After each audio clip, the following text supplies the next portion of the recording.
continuar con el estudio del libro de Apocalipsis. Recuerden que la semana pasada, pues como fue el festejo del 16 de septiembre, ¿verdad? Mm, Hicimos un paréntesis para hablar acerca de esa libertad que estaban buscando los judíos que no encontraban, ¿verdad? Y hasta la fecha, ¿verdad? Todavía siguen en lucha, ¿verdad? Siguen en conflicto y están esperando al Salvador, pero el Salvador ya vino, ¿verdad? Gracias a Dios que nosotros lo conocemos, ¿verdad? Y es ahora nuestra obligación, nuestro propósito, darlo a conocer a otras personas. También quiero comentarles que el día de ayer tuvimos la reunión de matrimonios, ¿verdad? Pero nos faltaron asistentes, ¿verdad? Así es que les invitamos a que vengan. Realmente creo que está siendo una bendición. Las personas que estuvieron, pues creo que estuvieron contentas. Lo estamos haciendo muy ameno para que, pues, de alguna forma nada más también haya convivencia, ¿verdad? Y pues les invitamos. Se tratan temas importantes, ¿verdad? Hay libertad para preguntar. Eh, Está diseñado, bueno, sí para matrimonios, pero también aquellas personas que estén interesadas, ¿verdad? Porque a futuro piensan formar una familia, sería muy bueno que también vengan, ¿verdad? ¿Por qué? Porque se tratan cosas importantes. Más vale enterarnos, ¿verdad? Antes de casarnos, que casarnos y después tratar de remediar las cosas que no hicimos porque no sabíamos que teníamos que hacer, ¿verdad? Entonces está muy interesante, ¿verdad? Y bueno, los invitamos. También les invitamos a que lleguen temprano para que se eh, unan a alguno de los grupos de discipulado que tenemos. Vani está dando el devocional, ¿verdad? Vida devocional. ¿Qué significa esto? Es cómo tú debes dedicarte a Dios todos los días para que tengas una relación con Cristo Jesús. Recuerden algo que el Señor dijo, que si estamos unidos a Cristo Jesús, si nosotros estamos unidos ese tronco principal, vamos a ser alimentados y vamos a ser fructíferos. De eso trata este tema, ¿verdad? De que tú aprendas cómo buscar a Dios todos los días, qué herramientas tienes, ¿verdad? Y lo puedas hacer y vas a ver que va a ser una gran bendición. Y también estamos teniendo el instituto, ¿verdad? Hoy vimos algo muy interesante. Vimos acerca del tabernáculo caído de David, ¿verdad? Y cómo ese acontecimiento, cuando David estableció un tabernáculo dentro de Jerusalén, durante esos 40 años, cómo fue la adoración y la alabanza a Dios, que es un modelo de cómo ahora debemos alabar y adorar a Dios. Y algo muy importante que comentábamos es que más que enseñanza de historia de David, estamos buscando enseñar el corazón de David. ¿Por qué queremos enseñar el corazón de David? Porque dice la palabra que era un corazón conforme al corazón de Dios. No te lo pierdas, ¿verdad? Entonces, la hermana Sabi, ¿verdad? Que está acompañándonos, Juan Luis, Mayra, ¿verdad? Ellos pueden darles testimonio si está siendo o no de bendición para sus vidas. Bien, bueno, después de estos anuncios, vamos a entrar en materia de estudio de la palabra de Dios y vamos a orar. Vamos a pedir al Señor que nos dé revelación, que Él hable en esta mañana. Señor, te pedimos que nos ilumines con tu Espíritu Santo. Señor, que no sea yo, que seas tú el que hables, que tú seas el que toques mi corazón primeramente, Señor, y toques el corazón de mis hermanos, para que nosotros podamos vivir, Señor, conforme a lo que está escrito, Señor, en Apocalipsis. Te lo pedimos en el nombre de Jesús. Amén. Bien, entonces estamos en esta parte que es la número 6 y vamos a hablar acerca de el mensaje que Jesucristo le dio a la iglesia de Filadelfia. Bien. Ahí. Ok, y bueno, primeramente les voy a platicar un poquito acerca de la ciudad de Filadelfia. Su significado significa amor fraternal, ¿verdad? ¿Cuántos tipos de amor conocemos según la Biblia? 3, ¿verdad? A ver, ¿alguien me los puede decir? Que no sea la hermana Esperanza porque ella se lo sabe todo. Bueno, el amor filial, 1. Ajá. Ágape, que es el de Dios, ¿verdad? Ajá. Eros, ¿verdad? Que es el amor carnal, ¿verdad? Entonces, estos son los tres tipos de amor que se mueven en la humanidad. Bueno, pues Filadelfia significa amor entre hermanos o amor de padres a hijos, ¿verdad? O de hijos a padres. Era Filadelfia una puerta de entrada a Europa, donde estratégicamente se pretendía helenizar eh, esa región del noreste, ¿verdad? Que era la región de Frigia, ¿verdad? Y de las tribus bárbaras. Recuerden ustedes que también el imperio griego tuvo una gran influencia y ellos querían de alguna forma no solamente conquistar, sino también a través de su cultura ejercer un dominio. Bien, era una ciudad joven, pero era una ciudad próspera. Se le denominó la pequeña Atenas. ¿Por qué? Porque en ella también se hicieron muchos edificios muy bonitos, ¿verdad? Templos dedicados, obviamente, bueno, a las deidades del Olimpo, ¿verdad? Y pues ese era, digamos, el tipo de culto que se hacía en la ciudad de Filadelfia. También algo interesante es que en esa ciudad había frecuentes terremotos, así es que la gente, así como en la Ciudad de México, estaban como a la expectativa, ¿verdad? ¿A qué horas, verdad? Va a ser, digamos, la salida. No podemos decir que había un simulacro, pero sí habla la historia de que ellos estaban prestos, estaban dispuestos y ya sabían qué tenían que hacer, a dónde tenían que correr en caso de que hubiera un temblor. Entonces, aunque era una ciudad próspera, ¿verdad? Sí había siempre un temor porque en algunas ocasiones, ¿verdad? Pues la caída de edificios, pues había matado a ciertas personas. Bien, vamos a la siguiente y vamos entrando en materia de lo que nos dice la palabra de Dios. Estamos en Apocalipsis capítulo 3, versículo 7, y ahí es donde vamos a empezar. Dicen, escribe al ángel de la iglesia en Filadelfia. Esto dice el santo y el verdadero, el que tiene la llave de David, el que abre y ninguno cierra, y cierra y ninguno abre. Como en todas las iglesias, el Señor Jesucristo se presenta de una forma distinta. Y aquí el Señor Jesucristo está diciendo, yo soy idéntico al Padre en santidad. En Levítico 27, el Señor nos dice, sed santos porque yo soy santo. Esto es algo que mucha gente no entiende. Mucha gente piensa que su salvación depende de asistir a una iglesia. Y no. La Biblia dice, sin santidad nadie verá al Señor. Y el Señor es un Dios santo. Como Dios es un Dios santo, no cualquier persona puede estar en su presencia. En la clase también veíamos, ¿verdad? Que si estuviéramos delante de la presencia del Señor y no estamos santificados, su fuego nos puede consumir. Solamente una persona que esté santificada puede estar y no plenamente en la presencia de Dios, sino tal vez vislumbrar un poquito de su gloria y de su resplandor, ¿verdad? Dice la Biblia que no hay nadie que haya estado con Dios y haya sobrevivido. ¿Por qué? Porque Dios es un fuego consumidor. ¿Ok? Bueno, entonces nuestro Señor Jesucristo es santo. Él es idéntico al Padre. Él es Dios, ¿verdad? Pero no solamente es Dios, sino que viviendo aquí en la tierra y estando expuesto a las tentaciones que tenemos todos, Él pudo vivir una vida santa. Mucha gente podrá decir, pues qué fácil. Pues Él era Dios, Él tenía el poder para poder hacerlo.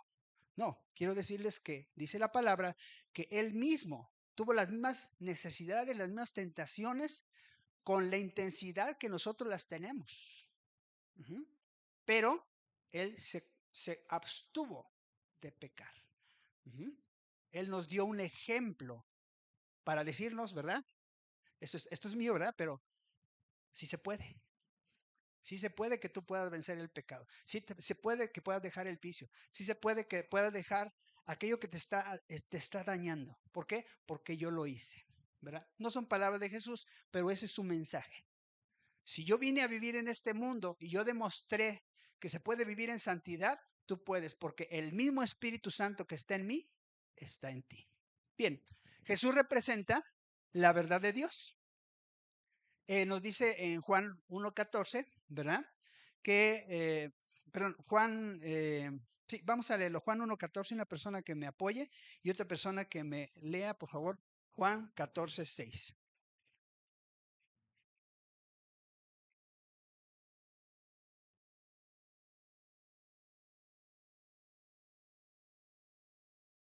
Bien, aquí está. Así, adelante.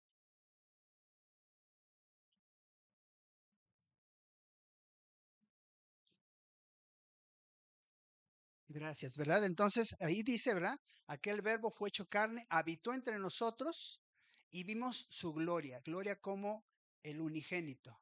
O sea, el unigénito es el único engendrado por Dios. Ujú. Y está diciendo, ¿verdad? Que él estaba lleno de gracia, de la gracia y de la verdad de nuestro Dios. Ujú. Jesucristo mismo en Juan 14:6 dice que Él es el camino, Él es la verdad y Él es la vida. ¿Quién tiene tal autoridad para poder decir, yo soy la verdad? Nadie en este mundo. Nadie. Hasta los más influyentes, pues ahora sí que líderes religiosos, ninguno ha podido decir, yo tengo la verdad absoluta y demostrarlo. Porque a lo mejor alguno lo puede decir de palabra, pero Jesucristo lo hizo de hechos.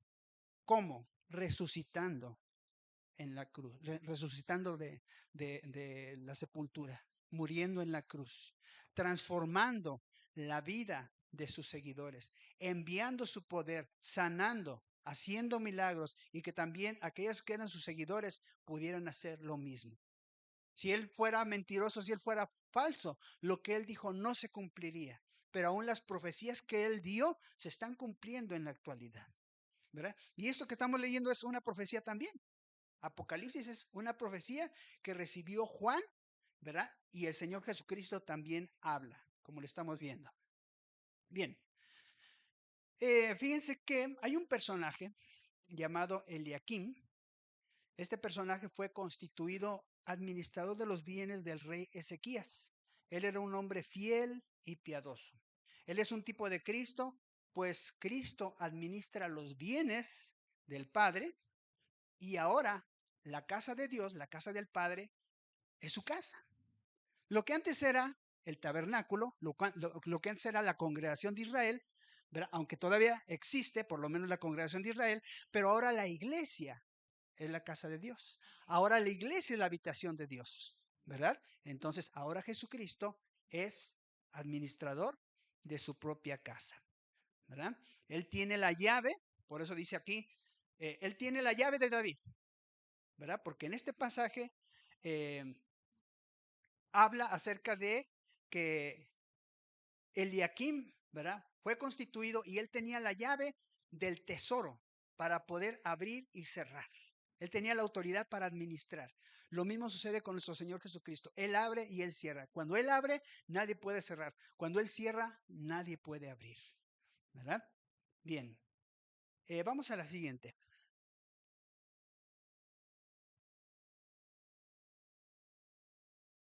¿Qué es lo que Jesús le habla a la iglesia de Filadelfia? Bueno, Él, como el Padre, sabe lo que hay en los corazones, en los pensamientos de las personas. Y Él le dice a esta iglesia, yo conozco tus obras. He aquí, yo he puesto delante de ti una puerta abierta, la cual nadie puede cerrar. ¿Verdad? Entonces, la iglesia de Filadelfia había servido a Dios, como todas, también bajo tribulaciones. Normalmente, los primeros cristianos eran perseguidos al principio por los judíos, los mismos judíos, porque ellos los consideraban herejes, ¿verdad? Una secta que se había formado aparte de Jesús, ellos pensaban eso, ¿verdad? Y que estaban distorsionando, estaban transgiversando, estaban haciendo que los judíos se convirtieran y dejaran la ley de Moisés. Imagínense, para ellos era gravísimo eso. Que dijeran que ya ahora Jesús era más importante que Moisés.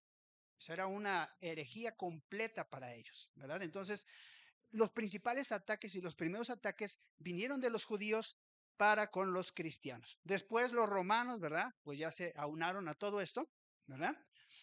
Y pues la iglesia de Filadelfia no era las circunstancias, ¿verdad? Los judíos de las sinagogas les habían cerrado la puerta. Por eso el Señor viene y dice, yo te abro una gran puerta y esa nadie te la va a poder cerrar, ¿verdad? Dios tiene una puerta abierta delante de ellos y muy a menudo hay una puerta abierta delante de nosotros con una gran oportunidad para todo, pero también para la predicación del Evangelio. En este mundo, creo que Dios es justo y a todos nos da oportunidades, ¿verdad? Si no aprovechamos esas oportunidades, ya es cosa nuestra. ¿Por qué no aprovechamos esas oportunidades? A veces porque tenemos temor, a veces porque nos da flojera, a veces no tenemos la capacidad, pero Dios nos da las oportunidades. Y así Jesucristo le estaba diciendo a la iglesia, mira, te estoy abriendo una puerta grande para que lleves el mensaje del Evangelio. El apóstol Pablo habla mucho acerca de esas puertas, ¿verdad? Mientras él iba predicando, ¿verdad? Pues Dios me abrió la puerta acá, me abrió la puerta de este lado, ¿verdad? Quiero que una persona me busque 1 Corintios 16, 8 al 9, y aquí habla acerca de esto. La iglesia tiene que cruzar esa puerta que Dios le ha abierto. 1 Corintios 16, 8 al 9.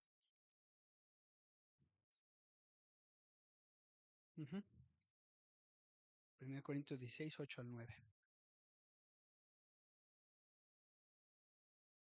Sí, Vani, si la tienes. Ujú.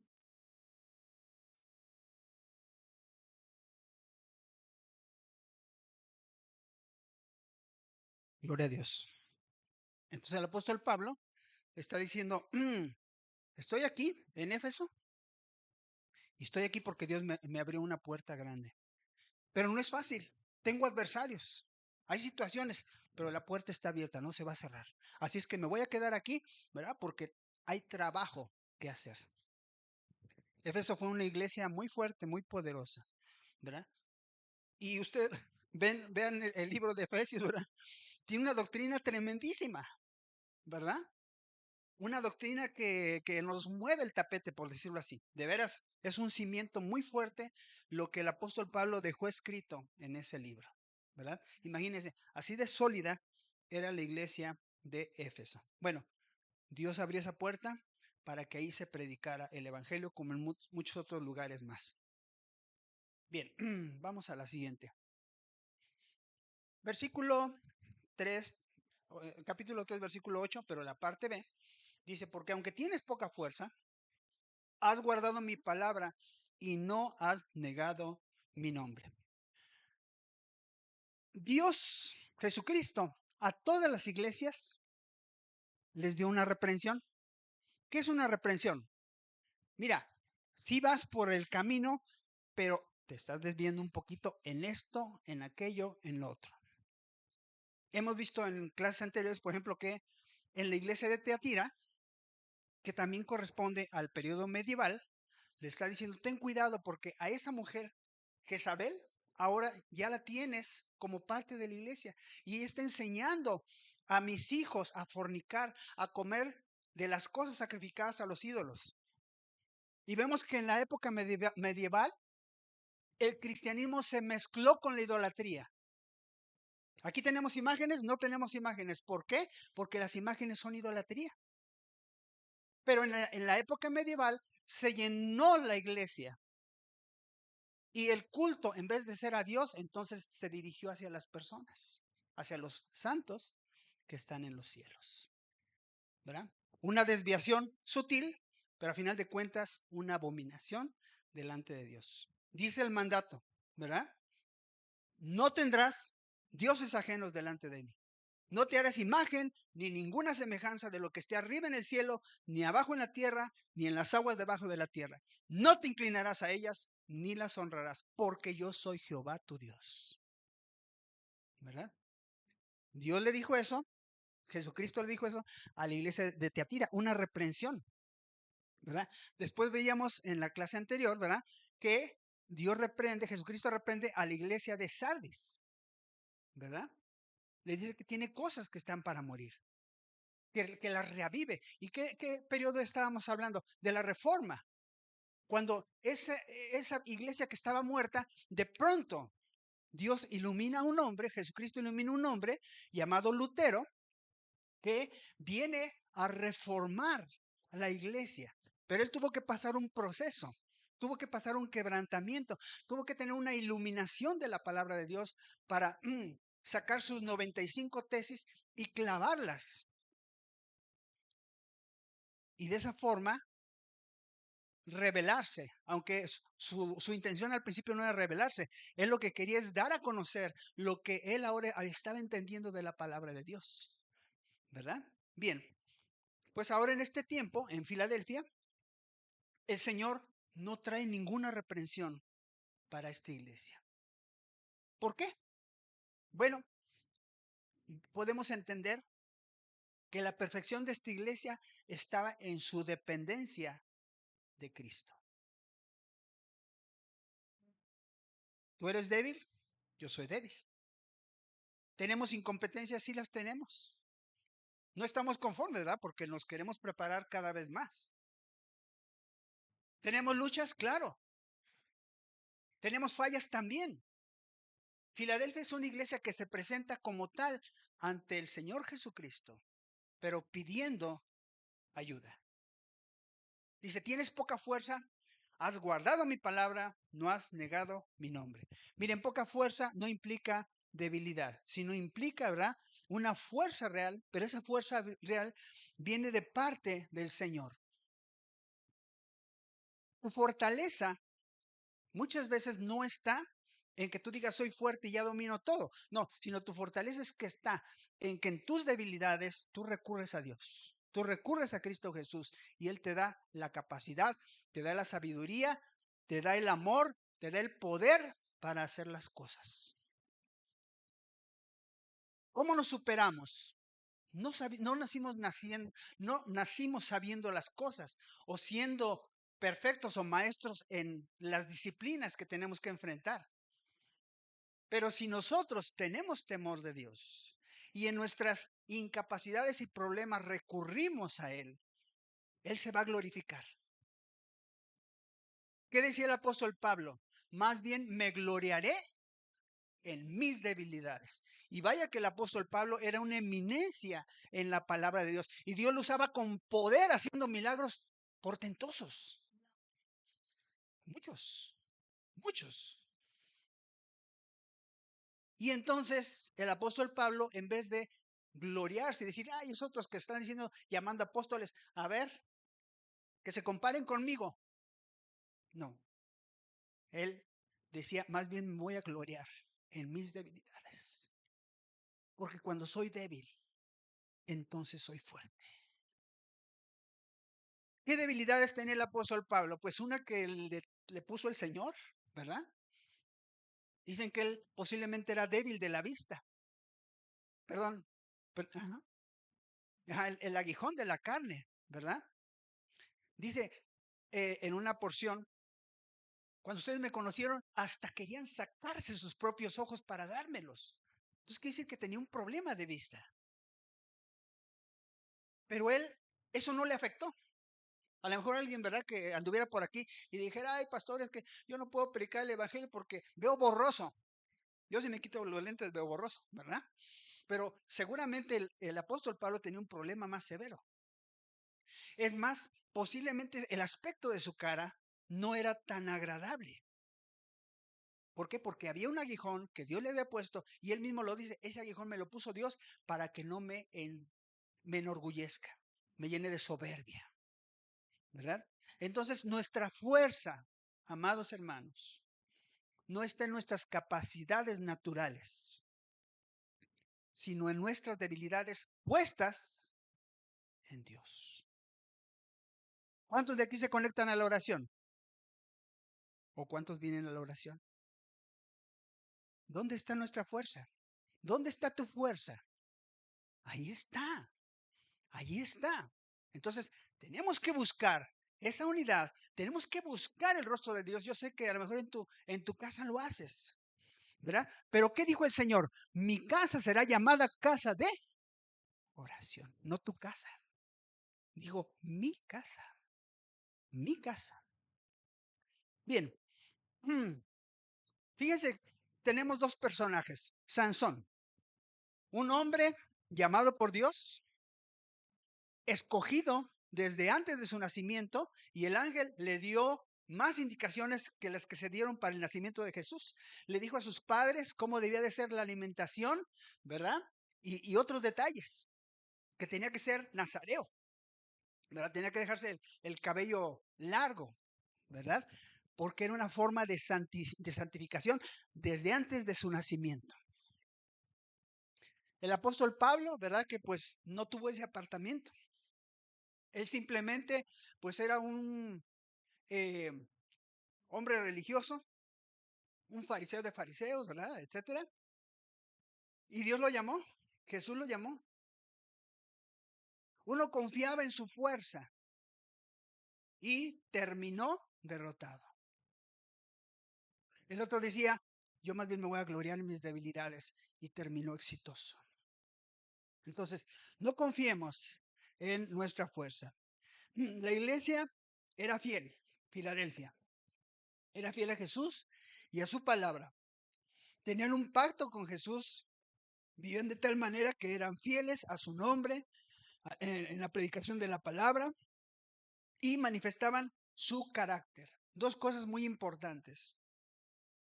Una iglesia para que diga yo soy fiel, o una persona para que diga soy fiel, no solamente es que venga fielmente a la iglesia, ¿verdad? Eso es parte, pero más que nada, vivir de la forma como Cristo Jesús manda. ¿Cómo lo manda o en dónde lo manda? Pues en su palabra. Hay muchas cosas que tal vez no están escritas en la palabra de Dios, mas sin embargo, el Espíritu Santo nos indica que es correcto y que no es correcto.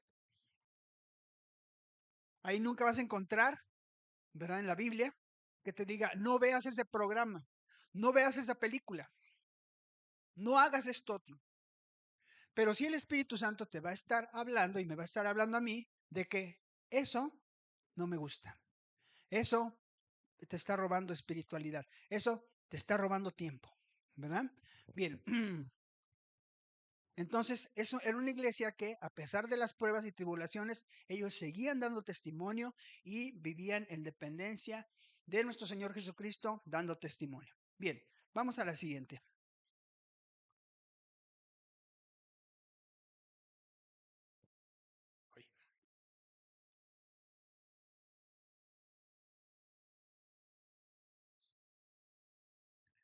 Justicia y vindicación. Muchas gracias. Versículo 9 dice, he aquí yo entrego de la sinagoga de Satanás a los que se dicen ser judíos y no lo son, sino que mienten.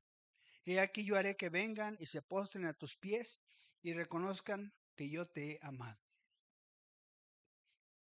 Un poco fuerte, porque el Señor le dice a esos judíos, sinagoga de Satanás. Sin embargo, quiero decirles que los judíos son el pueblo escogido de Dios. Aunque han sido rebeldes, aunque han tenido muchos fallos, ¿verdad? Son humanos como nosotros y Dios los ama y Dios los protege, ¿verdad? Y Dios los guarda y Dios les da sabiduría, ¿verdad? ¿Supieron lo de los, ¿cómo se llama? Vipers, ¿verdad? Bueno, es una sabiduría que Dios da y dejaron sorprendido a todo el mundo. ¿Por qué? Porque ellos tienen la promesa de que van a derrotar a sus enemigos. Dios está con ellos. Sí, es cierto. Sin embargo, ¿verdad? Todo aquel judío que se oponga a Cristo Jesús, dice la palabra que Jesús es la roca del tropiezo, es la roca de caída, ¿verdad? Nuestra oración es, Señor, que ellos puedan conocerte, que puedan revelarte, que ellos puedan entender que tú eres el verdadero Mesías, ¿verdad? Ellos están esperando que venga el Mesías, pero Él ya vino, ¿verdad? Y cuando Él vino, ellos no se dieron cuenta, porque así estaba profetizado, que iba a pasar, ¿verdad? Y ellos no iban a saber que Él era el Mesías. Bien. Entonces, nosotros tenemos que amar y respetar y orar por los judíos, ¿verdad? Sin embargo, aquí el Señor, ¿verdad? Dice que aquellos que estaban opuestos, estaban en contra de los cristianos, ¿verdad? Los llama la sinagoga de Satanás. ¿Qué era la sinagoga? El lugar de estudio de la palabra de Dios, ¿verdad? La Torah, el Antiguo Testamento. Cuando tú estudias la palabra de Dios sin la misericordia de Dios, sin la dirección del Espíritu Santo, solamente lees, digamos, lo que son las leyes y los mandamientos, te conviertes en una persona legalista. Una persona legalista, ¿qué es lo que va a hacer? Juzgar a los demás. Quien juzga a los demás no se convierte en un hacedor de la palabra, sino se convierte en un juez, ¿verdad? Entonces, frecuentemente el Señor Jesucristo reprendió a los fariseos porque se habían olvidado de la misericordia, se habían olvidado del amor al prójimo, se habían olvidado incluso de la esencia de los mandamientos de Dios para cumplir simplemente un legalismo. Está bien, está mal, lo estás haciendo, no lo estás haciendo, yo soy mejor que tú porque yo sí lo hago. Y de eso no se trata los mandamientos de Dios. Los mandamientos de Dios, entre líneas, tienen espíritu. ¿Y eso qué significa? Que cambian el corazón de la persona, transforman el corazón. Si la persona tiene un corazón transformado, entonces ya no va a necesitar mandamientos. ¿Por qué? Porque ama al prójimo y ama a Dios por sobre todas las cosas.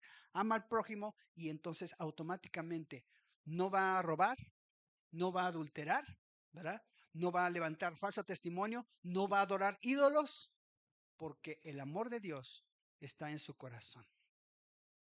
Y bueno, la promesa es, yo voy a entregar de la sinagoga de Satanás, ¿verdad? Aquellos que te han perseguido, ¿verdad? Y no lo son, ellos están mintiendo, ¿verdad? Yo voy a hacer que ellos vengan y se postren a tus pies y reconozcan que yo te he amado.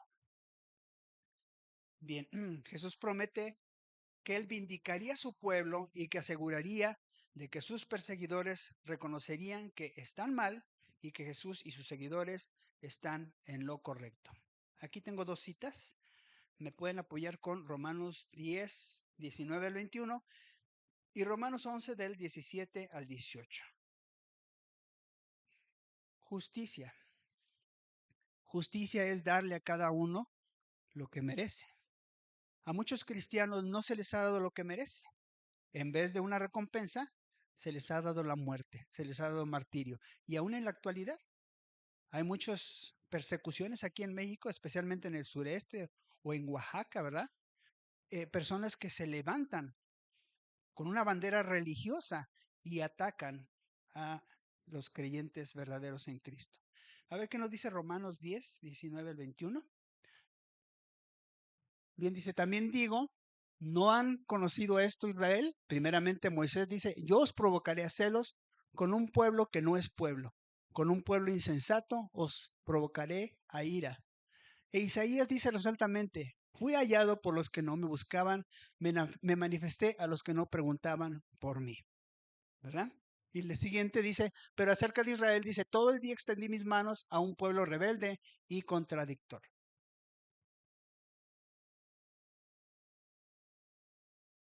Pareciera como que Dios desechó a su pueblo. Pareciera. Dice, yo voy a provocar a celos a mi propio pueblo, voy a conseguirme otro pueblo que sí me ame, uno que sí me busque, uno que sí se entregue a mí, porque yo a Israel le he extendido las manos continuamente y lo he estado llamando y no se acerca a mí. Esos somos los gentiles, ¿verdad? ¿Ok? Gloria a Dios por eso. Dice la Biblia que la exclusión, ¿verdad? O el rechazo de los judíos, ¿verdad? Por parte de Dios, para nosotros ha sido una bendición. Ha sido, ¿verdad? Nuestra aceptación de que Dios, su enojo, ¿verdad? De decir, ya me enojé con este pueblo, ¿verdad? Ahora me voy a buscar otro pueblo, pues gracias a ese enojo, ¿verdad? Ahora nosotros somos salvos. Gloria a Dios, ¿verdad? Bien, sin embargo, a ver, Romanos 11, 17 al 18.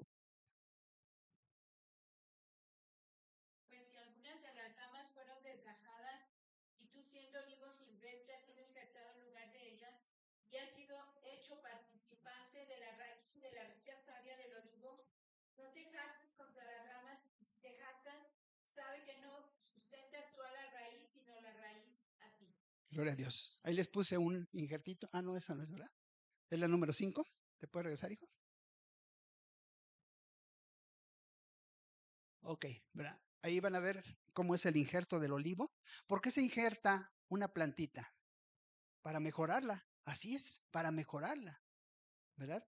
Entonces, dice la palabra de Dios que los judíos fueron arrancados y unas ramas fueron arrancadas para que nosotros fuéramos injertados en Dios, en Cristo Jesús. Él es la vid verdadera, el Padre es el olivo en el cual nosotros fuimos injertados y siendo ramas ajenas, fuimos injertados y ahora estamos creciendo gracias a todos los nutrientes que nos vienen de parte de Dios, los nutrientes espirituales, ¿verdad? Pero sin embargo, este pasaje dice, no te jactes. Nosotros no podemos enorgullecernos ni burlarnos de los judíos. Están bien atrasados, no conocen de Dios, no conocen a Jesús, ya se les pasó Jesús y ellos andan todavía esperándolo. Bueno, al Salvador. No podemos jactarnos porque aquí lo dice la palabra. Ten cuidado. Porque si te jactas, ¿verdad? Dice la palabra que Dios resiste al soberbio. Y si el cristiano se comporta soberbiamente y menosprecia a los judíos, dice que puede ser arrancado. Porque la rama que es Israel, dice que es más fácil que puede ser reinsertada en su propio olivo que nosotros que somos ramas extrañas. Ellos son el olivo natural, ellos son las ramas naturales. Nosotros somos esas ramas extrañas que fuimos injertados y ahora conocemos de Dios, del Padre, ¿verdad? Del Espíritu Santo, de Jesucristo, gracias a ese injerto. Bien, vamos a la siguiente. Ahora sí, la número 6. El Señor da una promesa como en todas las iglesias a las cuales les trae un mensaje. Dice, por cuanto has guardado la palabra de mi paciencia, yo también te guardaré de la hora de la prueba que ha de venir sobre el mundo entero, para probar a los que moran sobre la tierra. Fíjense que ser cristiano no es fácil, ¿verdad? Para aquellos que están empezando a ser cristianos, quiero decirles, no es fácil, no es fácil, ¿verdad? No somos legalistas, pero sí Dios, Cristo Jesús, nos va marcando ciertas cosas que tenemos que ir cambiando, pero todo eso Él nos va a ayudar. ¿Cómo nos va a ayudar? Por su Espíritu Santo, ¿verdad? La senda de Jesús requiere paciencia, pero la paciencia es producto de la fe y de la esperanza. ¿Cómo está esto? Cristo Jesús nos ha hecho promesas. El Padre nos ha hecho promesas que están en la Escritura. Esas promesas te dan esperanza. Tú puedes creerlas o no creerlas. Si tú las crees, entonces la esperanza, juntamente con la fe, te da una capacidad para poder con paciencia seguir adelante hacia la meta. Si tú conoces las promesas de Dios, pero no tienes fe, vas a decir, no, eso no funciona. Yo mejor voy a seguir por mi camino. Voy a hacer lo que a mí me funciona. Y a final de cuentas, fracaso. Dice la Biblia, hay muchos caminos que al hombre le parecen correctos, pero su fin es camino de muerte, es destrucción, es pérdida. Porque solamente hay un camino, el camino de Cristo Jesús. Bien, tenemos aquí dos citas, Hebreos 6:12 y Hebreos 12, 1 al 2. Hebreos 6:12. A ver si alguien me apoya o si lo tenemos ahí en pantalla.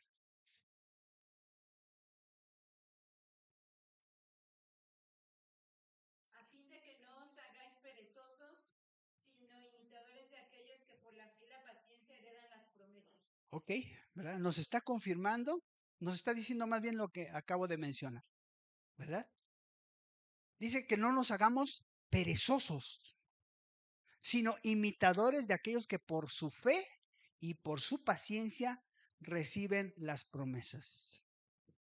Hay muchos cristianos que Dios los iba a bendecir mucho, abundantemente. Las cosas que había en su corazón las iban a alcanzar, pero no las alcanzaron porque les faltó paciencia. Se desesperaron. No, yo ya estuve esperando en Dios, yo ya hice esto, hice el otro, hice aquello, ya dejé esto otro, ¿verdad? Ya renuncié a esto, ahora estoy haciendo esto y no pasa nada. Esto no funciona. Y se apartan del camino, ¿verdad? Y dice ahí la palabra de Dios, pierden la promesa, no la alcanzan. Bien, a ver qué nos dice Hebreos 12, 1 al 2.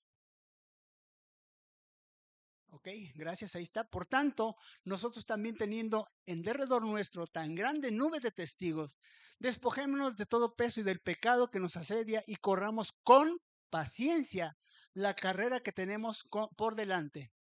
Puesto los ojos en Jesús, el autor y consumador de la fe, el cual por el gozo puesto delante de él, sufrió la cruz, menospreciando el oprobio, y se sentó a la diestra del trono de Dios. Aquí vemos que también nuestro Señor Jesucristo se puso delante un propósito. Yo voy a salvar a la humanidad. Padre, yo voy a dar mi vida para salvar a la humanidad. Fue un objetivo que se puso delante. Pero para llegar a ese objetivo, tuvo que hacerse ser humano. Tuvo que padecer las limitaciones que padecemos nosotros. Tuvo que ser tentado por el diablo. Tuvo que ser rechazado por su familia. Tuvo que ser rechazado por su propio pueblo. Murió crucificado. Pero dice la Biblia que él prosiguió y alcanzó el propósito, la meta, ¿verdad?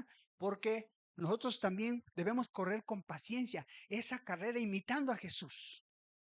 Dice él, se puso un propósito hasta que lo alcanzó. Y por ese propósito puedes hacer un sacrificio. El deportista que quiere ganar, no sé, un maratón, se va a poner a entrenar.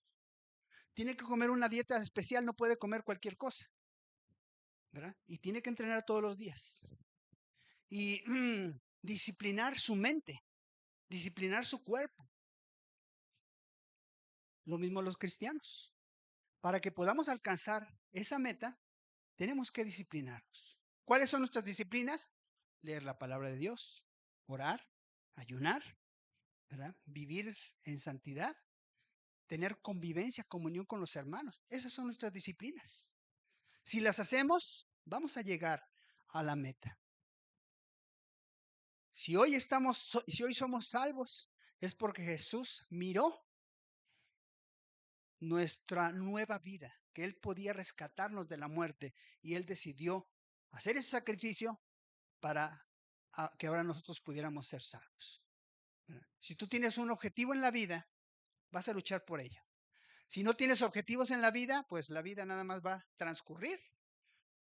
Como dicen, ¿verdad? ¿Qué haces? Pues ahí pasándola y la vida se pasa. ¿Y qué hizo? No hizo nada en la vida. ¿Por qué? Porque nunca tuvo un objetivo ni peleó por alcanzar ese objetivo. Esta promesa implica un escape, ¿verdad? Porque dice aquí, yo te voy a guardar, ¿verdad? Porque has guardado la palabra de impaciencia, entonces yo te voy a guardar cuando venga la hora de la prueba que ha de venir sobre este mundo entero, para probar a los que moran sobre la tierra. ¿Cuál es esa prueba? La segunda venida. En su primera venida Jesús vino como cordero. No vino a juzgar. Él vino a dar su vida y para salvar lo que se había perdido.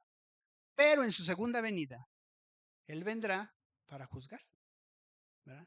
Dice que va a venir con todas sus huestes celestiales, ¿verdad? Va a dar recompensa a cada uno. Entonces, esta promesa implica un escape antes de la gran tribulación. ¿Qué opinan? O promete una protección mientras estemos en la gran tribulación. ¿Qué opinan ustedes? ¿Creen que vamos a estar en la gran tribulación?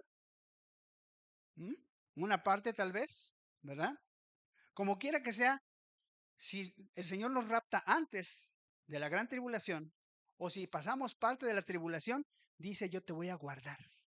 Mientras este mundo esté sufriendo, estén padeciendo, yo te voy a guardar. ¿Qué dijo el Señor Jesucristo? Cuando vean en el templo, en Jerusalén, la abominación desoladora, entonces, ¿qué dijo? Huyan a las montañas. Él nos va a guardar. ¿Cómo nos va a sustentar? No sé cómo Él nos va a sustentar, pero Él lo va a hacer, ¿verdad? Si vivimos para esa fecha, Él lo va a hacer. Bien, vamos a la siguiente. Número 7. He aquí yo vengo pronto, retén lo que tienes para que ninguno tome tu corona. Versículo 11.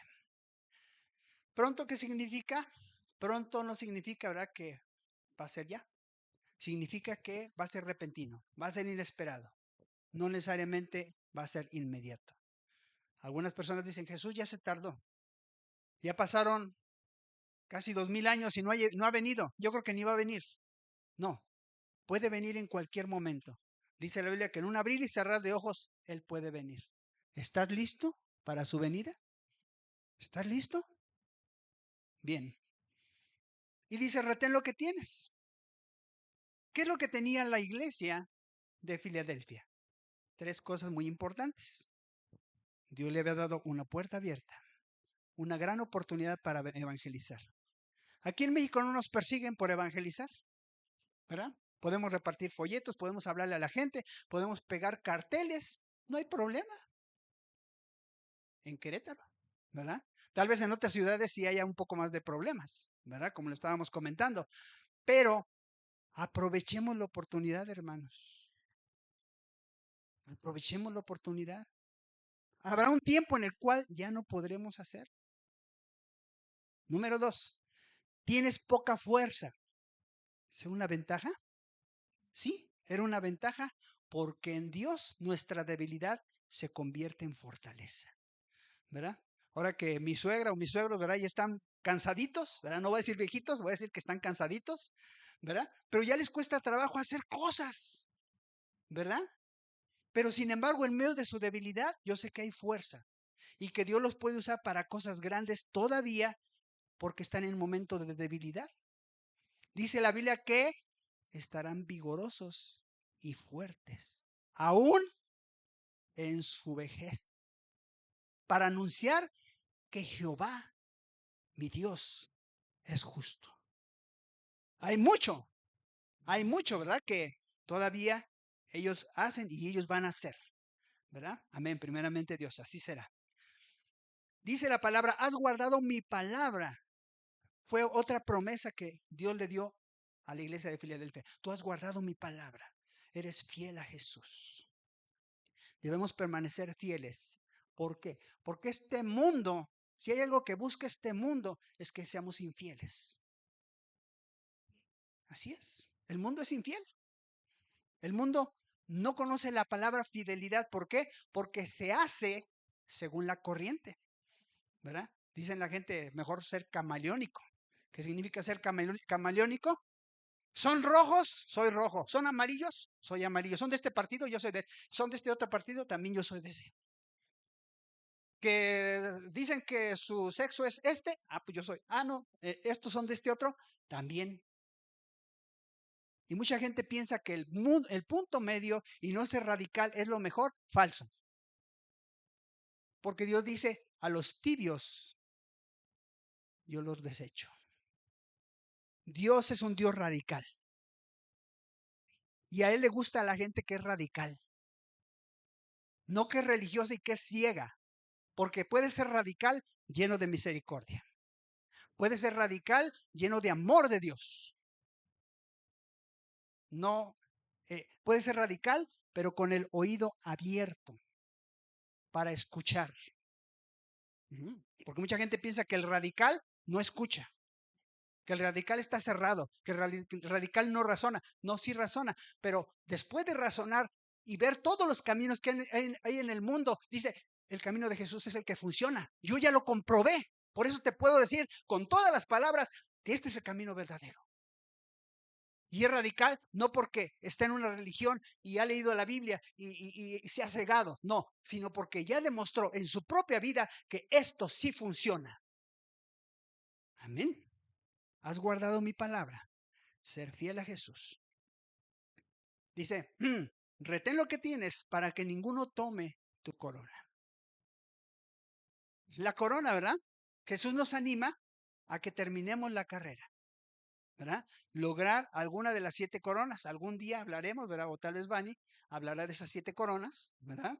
Pero son coronas, son recompensas que se le dan a los creyentes por ciertas cosas. Si fallamos, nuestra corona puede ser dada a otra persona. No quiere decir que nos van a robar la corona, sino que simplemente lo que era para mí ya no fue. Tenemos como muestra de eso los talentos, ¿verdad? A uno el Señor le dio 5 talentos, a otro le dio 2 y a otro le dio 1. Y entonces que tenía 5 talentos los trabajó y ganó otros 5, tenía 10 y el Señor le dijo, bien, buen siervo, ten los talentos. Y el que tenía 2, ¿verdad? Los trabajó, hizo 4 y el Señor dijo, está bien. El que tenía 1 dijo, no, es que sé muy poquito. Además tengo otras prioridades, así es que mejor voy a enterrar este dinero, no lo voy a trabajar y cuando me pidan cuentas, ahí está lo tuyo. Ahí está. ¿Y qué le dijo el Señor? Siervo negligente, necio. Debías de haberlo trabajado y si no, por lo menos meterlo al banco para que diera intereses. Pero dice, quítenle el talento y dénselo al que tiene más. Él no sabía que si lo trabajaba iba a ser suyo. Qué tremendo. Él no sabía que si lo trabajaba iba a ser suyo. Se dio cuenta que era suyo hasta que le dijeron, quítenselo. Ah, entonces era mío. Sí, era suyo. Y pudo haber hecho 2, 3, 5, tal vez hasta 10 talentos, pero él no lo sabía. Él no quería saberlo. Él más pensaba, mi Señor, me está dando una orden, pero yo tengo mi vida, yo quiero hacer otras cosas, ¿por qué tengo que hacer lo que Él me diga? Así somos de rebeldes, ¿verdad? Pero la corona puede ser dada a otra persona, que sí se haya esforzado y que sí lo merezca. Bien, nuestro peor enemigo en esto no es otro cristiano que sea más espiritual y que haga milagros y que predique más bonito. Nuestro peor enemigo somos nosotros mismos para alcanzar esa corona. Nosotros no estamos peleando contra las demás personas, debemos de pelear contra nosotros mismos. Y esto nos dice 1 Corintios 9, 25 al 27. Dice el apóstol Pablo, yo golpeo mi propio cuerpo. Dice, no corro como a la aventura, sino yo golpeo mi propio cuerpo. Ay, pues, ¿qué era masoquista? ¿O por qué dice que se estaba pegando? ¿Verdad? Porque el masoquista es ese que se da golpes y siente bonito, se siente contento cuando ya se pegó, ¿verdad? A todos nos pasa, ¿verdad? Que nos pegamos y ya luego no sabemos ni si tragarnos el grito o de la vergüenza, ¿verdad? Que nos caímos, ¿verdad? Levantarnos de inmediato y no me pasó nada, ¿no? Y estamos ahí cojeando, ¿no? Fíjense, nuestro peor enemigo somos nosotros mismos. Y el apóstol Pablo lo sabía muy bien. Y decía, yo por eso no corro como a ver si gano la carrera. No, yo corro con el corazón, con una determinación. Golpeo mi cuerpo y lo pongo en servidumbre. ¿Es fácil servir? No, es difícil servir. ¿Sabes lo que implica servir? Que no hagas lo que tú quieres hacer, sino hagas lo que se necesita o lo que tu Señor dice que se tenga que hacer. Eso es golpear el cuerpo. Cuando tú dices, no voy a hacer ya mi voluntad, voy a hacer tu voluntad, Señor. Voy a hacer lo que se necesita para tu obra. Entonces la corona será nuestra sin problema.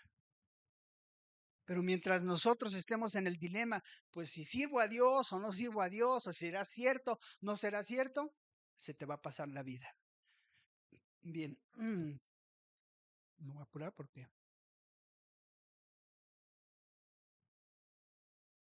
recompensas. Al que venciere, yo le haré columna en el templo de mi Dios y nunca más saldrá de ahí.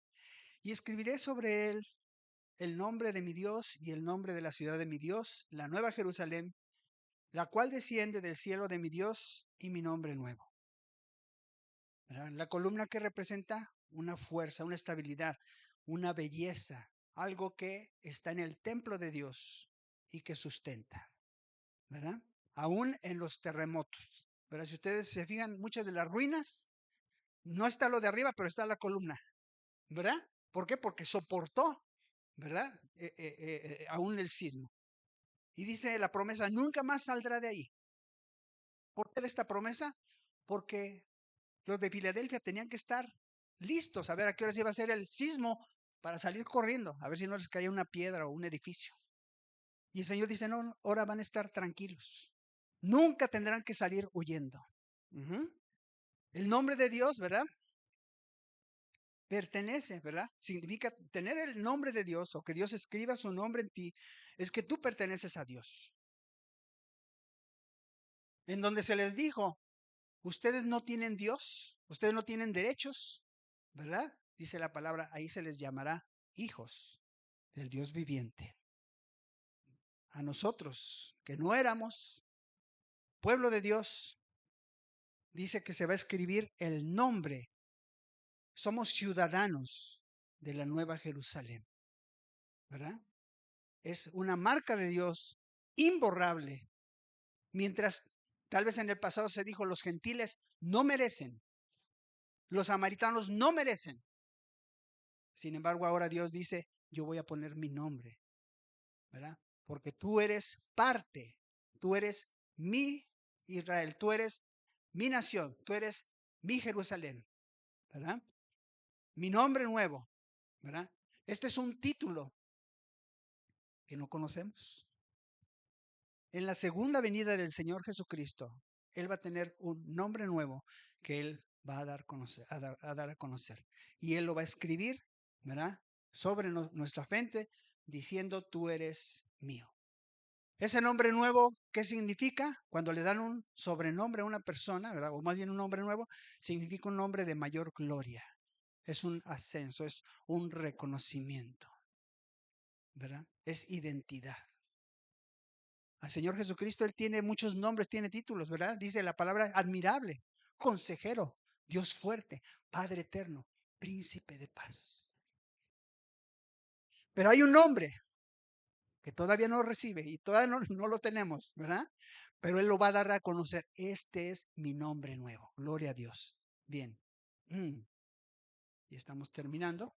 El consejo. El que tenga oído, oiga lo que el Espíritu dice a las iglesias, ¿verdad? Hebreos 3, 7 al 8 dice, por lo cual, como dice el Espíritu Santo, si oyeres hoy su voz, no endurezcáis vuestros corazones como en la provocación en el día de la tentación en el desierto.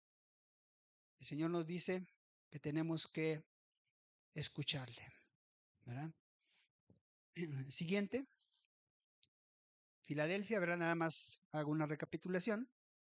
Históricamente es la iglesia que parte de 1750 al 1900. Es una iglesia que nace después de la Reforma. Hay varias, digamos, viene del rompimiento de la iglesia luterana con la iglesia católica, ¿verdad? Y nacen varias denominaciones que hasta la actualidad subsisten, ¿verdad? Los luteranos, calvinistas, presbiterianos, anglicanos, menonitas, etcétera. Yo fui presbiteriano, ¿verdad? ¿Qué sucedió en esa época? Fíjense, recuerden ustedes que el Señor les dijo, hay una puerta abierta para que vayan. Alemania, Suecia, Dinamarca, Suiza, Escocia se convirtieron en protestantes. Países completos, ¿verdad? Que se separaron porque creyeron en Cristo Jesús, como dice la palabra de Dios. Sucedió en ese tiempo, ¿verdad? Que la Biblia se tradujo al inglés en 1536 por Tyndale y en 1569 la Biblia que usamos nosotros, que es la versión Casiodoro de Reina, ¿verdad? Fue traducida. También se produjo, ¿verdad?, la dispersión de los protestantes. ¿Por qué? Porque se inició la Santa Inquisición. ¿Qué fue la Santa Inquisición? La persecución de los cristianos que la Iglesia Católica consideraba herejes, todos los protestantes, ¿verdad? Era ilegal ser protestante. Entonces hubo una gran persecución, hubo muchos muertos, ¿verdad? En Francia, en España, ¿verdad? Mucha gente murió, ¿verdad? Pero muchos tuvieron que huir. Pero eso sirvió también para que se extendiera más el evangelio. Bien, conclusión. ¿Debemos ser parte de la iglesia de Filadelfia? Claro que sí, ¿verdad? Debemos ser como la iglesia de Filadelfia. Tenemos una puerta abierta para predicar, aún, ¿verdad? Hay libertad para salir a las calles y hablar de Jesucristo, ¿verdad? Esta es la iglesia de Filadelfia, la que espera y predica acerca del arrebatamiento. Quien no espera el arrebatamiento, entonces va a vivir en la carne. Hay mucha gente que dice, no, no hay problema, yo estoy salvo, aunque siga pecando, no hay problema. Mentira, ¿verdad? Se van a quedar y se van a quedar a la gran tribulación, porque dice la palabra que aún para eso, ¿verdad? Hay tiempo, porque muchos van a ser purificados, pero va a ser por fuego, va a ser por prueba, va a ser por sufrimiento. Jesucristo les da a los discípulos de Filadelfia esa gran comisión que nos da a nosotros, ir y predicar el evangelio, ¿verdad?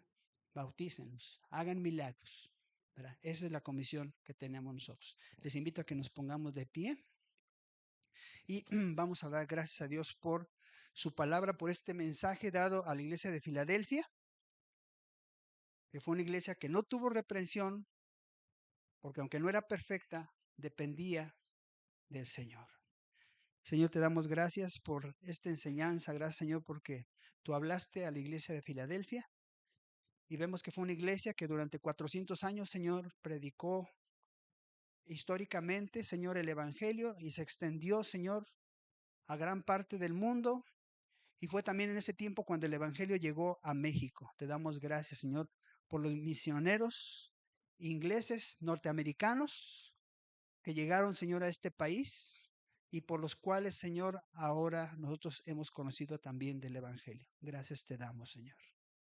Ahora te pedimos, Señor, que nosotros podamos seguir el ejemplo de Filadelfia, siendo fieles en nuestra fe a ti, pero también, Señor, teniendo la confianza de que aunque seamos débiles en ciertas áreas, las pondremos en oración y dependeremos de ti, Señor, para que podamos salir exitosos en todas las pruebas y circunstancias, Señor, que lleguen a nuestra vida.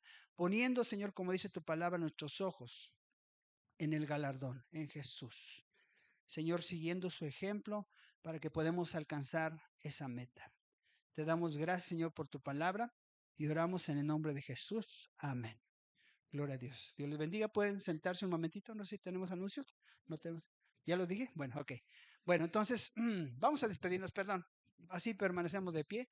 Vamos a despedirnos con la bendición pastoral. Señor, te damos muchas gracias, Señor. Ahora yo te pido que la gracia de nuestro Señor Jesucristo, que el amor de Dios el Padre, que la comunión del Espíritu Santo, Señor, sea con mis amados hermanos. En el nombre de Jesús. Amén. Gloria a Dios. Dios les bendiga. Si alguien